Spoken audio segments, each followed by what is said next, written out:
Hello बच्चों, आज हम आप लोगों को प्रश्नावली 2B बहुपद के प्रश्नावली 2B का चौथा सवाल बताने जा रहे हैं। इसके पहले वाली वीडियो में हमने जो है प्रश्नावली 2A 2B के 1 से लेकर 3 सवाल तक हल कर दिए थे। 2B के 3 सवाल बता चुके हैं। अब हम जो है प्रश्नावली 2B के चौथा सवाल बताने जा रहे हैं। चौथा सवाल जैसे लिखा है कि यदि बहुपद x square minus 4 कर्णिम 3x plus 3 के शून्यक अल्फा और बीटा हो तो alpha plus beta minus alpha into beta का मान ज्ञात कीजिए। तो अगर इस तरह का सवाल आता है तो पहले यहाँ द्विघात बहुपद दिया है और द्विघात बहुपद के 2 शून्यक दे रखा है, अल्फा और बीटा। तो हमें alpha plus beta minus alpha into beta का मान ज्ञात करना है। तो इसके लिए क्या करेंगे, सबसे पहले दिए गए द्विघात बहुपद को हम ax square plus bx plus c से क्या करेंगे, तुलना कर लेंगे। तो x स्क्वायर माइनस 4 करनी में 3x प्लस 3, इसको सबसे पहले किससे तुलना करेंगे, ax square plus bx plus c बराबर 0 से तुलना गया। बराबर 0 को यदि ax square plus bx plus c से तुलना करेंगे, यहाँ गुणांक कुछ नहीं है तो क्या मानेंगे, e। x स्क्वायर से x स्क्वायर कट गया और यहाँ पे x से x कट गया। तो आप कह सकते हैं कि यहाँ पर a की वैल्यू क्या है, 1 है। यहाँ x से x कट गया तो b का मान क्या है, b का मान माइनस 4 करनी में 3, 4 करनी में 3 और c का मान 3, a b c का मान निकल गया। अब हम क्या करेंगे कि हमें मान निकालना है अल्फा प्लस बीटा और माइनस अल्फा इंटू बीटा का। तो हम शून्यकों का योगफल सूत्र होता है, शून्यकों का योगफल, शून्यकों का योगफल अल्फा प्लस बीटा बराबर सूत्र होता है माइनस बी बाई ए। तो यहां 2 शून्य का अल्फा और बीटा दिया, यही शून्य के यहां अल्फा प्लस बीटा है। तो alpha plus beta equal to B का मान क्या है, माइनस 4 करनी में 3, एक माइनस यह है, एक माइनस यह, ये दोनों माइनस मिलके प्लस हो जाएंगे। तो 4 करनी में 3 बचा, केवल बी का मान 4 करनी में 3 और ए का मान क्या है, 1 है। यानी अल्फा प्लस बीटा का मान क्या निकला बेटा, 4 करनी में 3। अब हम अगला सूत्र लगाएंगे, शून्यकों का गुणनफल, शून्यकों का गुणनफल अल्फा इंटू बीटा बराबर सी बाई ए। तो अल्फा इंटू बीटा वैसे है, सी का मान कितना है 3 और ए का मान कितना है 1, यानी अल्फा इंटू बीटा का मान क्या निकला 3। अब देखिए हमें अल्फा प्लस बीटा का भी मान मालूम हो गया और अल्फा इंटू बीटा का भी मान मालूम होगा। अब यही दोनों मान हम इसी में रख देंगे जिसका मान हमें निकालना है। मान हमें किसका निकालना था, alpha plus beta minus alpha into beta का मान निकालना है। अब अल्फा प्लस बीटा का मान हमने कितना निकाल रखा है, 4 करनी में 3 और अल्फा इंटू बीटा का मान कितना निकाल रखा है 3। तो यही आपका ये मान हो गया, 4 करनी में 3 माइनस 3, यही जो है alpha plus beta minus alpha into beta का मान है। ये आपका आंसर। अब अगला सवाल, चलिए 2B का 6वां सवाल देखते हैं।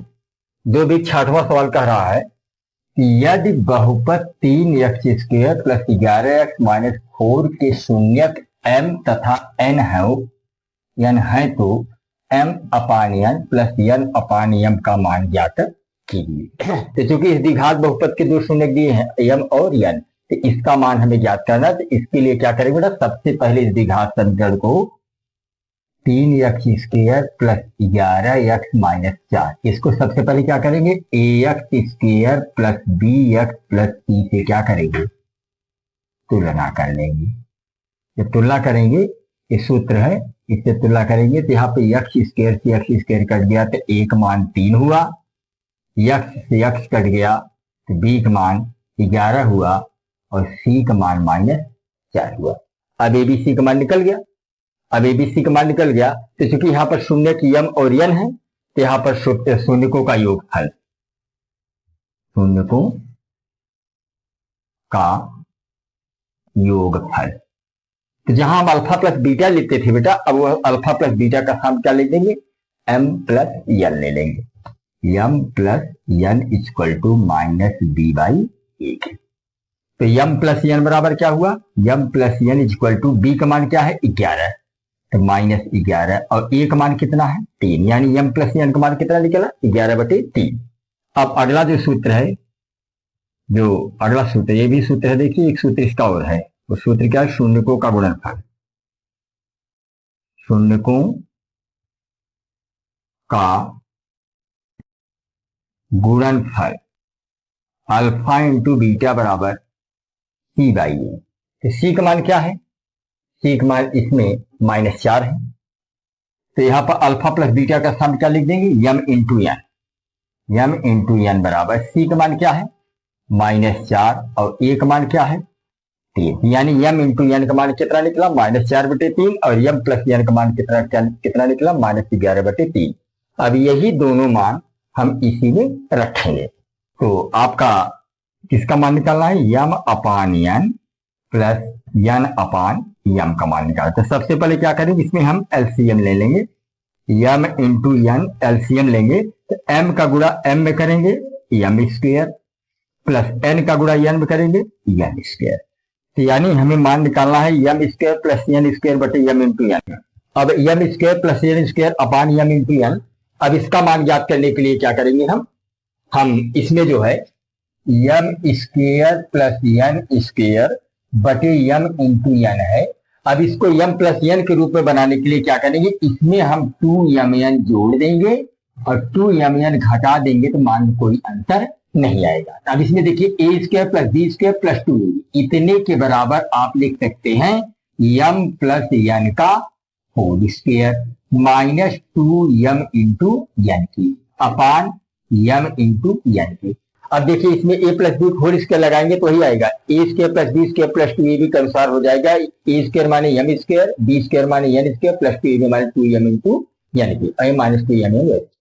अब m प्लस n का मान कितना है -11/3, 11/3 लिखा, स्क्वायर है तो स्क्वायर लगा दिया और -2m इंटू n का मान कितना है -4/3, -4/3। फिर नीचे m इंटू n है तो m इंटू n का मान कितना है -4/3। इसका होल स्क्वायर करेंगे तो 11 के हम में 121, 3 त्रिका 9, माइनस गुणा माइनस किया प्लस हुआ, 4 दूनी 8 तो बटा 3 और बटे -4/3। अब यहाँ पे बेटा एलसीएम क्या हुआ, 9 और 3 का एलसीएम 9 हुआ। अब 9 का भाग 9 में दिया, एक बार गया तो 1 गुणा 121 में किया तो 121 हुआ। 3 का भाग 9 में देंगे, 3 बार जाएगा, 3 त्रिका 9 और उस 3 का गुणा 8 में किया, 8 3 24 और बटे -4/3। आप जानते हैं जो लघुत्तम लिखते हैं, लघुत्तम में हर का भाग देते हैं, जितना आता है उसी का अंश में गुणा करते हैं। अब 121 में 24 जोड़ेंगे तो 145 आएगा बटे 9 और इसमें -4/3 का भाग देंगे तो 145 के बटे 9 ऐसे है। जब भाग देंगे तो 3 ऊपर चला जाएगा और 4 नीचे चला आएगा, तो यहाँ 3 त्रिका 9, यहाँ क्या हुआ माइनस भागे प्लस माइनस 145 के बटे 4 तिहाई 12, अर्थात m/n प्लस n/m का मान कितना निकला -145 के बटे 12। ये आपका उत्तर।